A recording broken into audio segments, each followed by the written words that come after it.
Halo, Assalamualaikum. Jumpa lagi dengan saya, Yenoviana, mahasiswa Magister Pendidikan Dasar Sekolah Pasca Sarjana Universitas Terbuka. Pada kesempatan kali ini, saya kembali akan menjawab diskusi pada sesi 4 untuk mata kuliah Studi Komparatif Pendidikan Dasar di berbagai negara.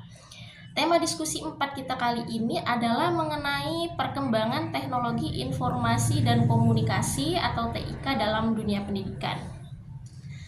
Sebagai seorang guru di sebuah madrasah yang berada di wilayah kepulauan, era perkembangan teknologi informasi dan komunikasi ini atau TIK dalam pembelajaran, saya percaya bahwa TIK bukan hanya pelengkap tetapi bagian penting dari transformasi pembelajaran yang lebih bermakna dan relevan bagi siswa di zaman sekarang. Sebagai guru, saya berusaha memastikan integrasi TIK dilakukan secara efektif dengan langkah-langkah yang konkret dan terencana. Langkah pertama yang saya lakukan adalah mengenali karakteristik dan kebutuhan siswa. Karena kebetulan siswa kami itu tinggal di daerah kepulauan, jadi tidak semua mereka memiliki gadget pribadi, bahkan tidak semua mereka juga memiliki akses internet yang stabil. Maka daripada itu, saya mencoba untuk mengkombinasikan penggunaan teknologi secara daring maupun luring. Misalnya, saya membuat dan mempersiapkan video pembelajaran interaktif yang bisa diakses oleh anak-anak secara offline melalui gadget mereka atau ditonton nanti secara bersama-sama di kelas menggunakan LCD proyektor. Langkah kedua adalah mendesain lembar kerja digital yang menarik. Biasanya saya menggunakan Canva atau Google Slide untuk membuat LKPD yang dilengkapi dengan gambar, kemudian dilengkapi dengan link video juga bisa, dan kuis interaktif. Tujuannya adalah agar siswa lebih tertarik dan termotivasi untuk belajar sains secara aktif. Kebetulan saya seorang guru IPA di kelas. Langkah ketiga adalah melibatkan siswa dalam proyek digital sederhana. Misalnya saat belajar salah satu materi tertentu seperti sistem ekskresi, sistem pencernaan, atau sistem pernafasan, saya meminta anak-anak untuk membuat video penjelasan konsep dengan gaya mereka sendiri dan dengan bahasa mereka sendiri. Bisa menggunakan gambar di kertas, lalu mereka merekam penjelasannya. Bisa juga mereka membuat animasi digital sederhana. Anak-anak di zaman sekarang itu ternyata sudah lebih kreatif untuk menggunakan perangkat digital. Atau bahkan mereka melakukan eksperimen sederhana yang kemudian divideokan.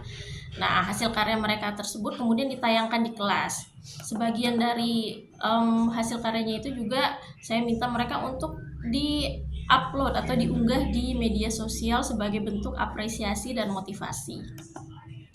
Saya juga menggunakan media kuis online seperti Quizizz dan live worksheet biasanya. Selain itu, karena saya guru IPA, saya biasanya juga menggunakan virtual laboratorium sebagai simulasi online melalui PET Colorado.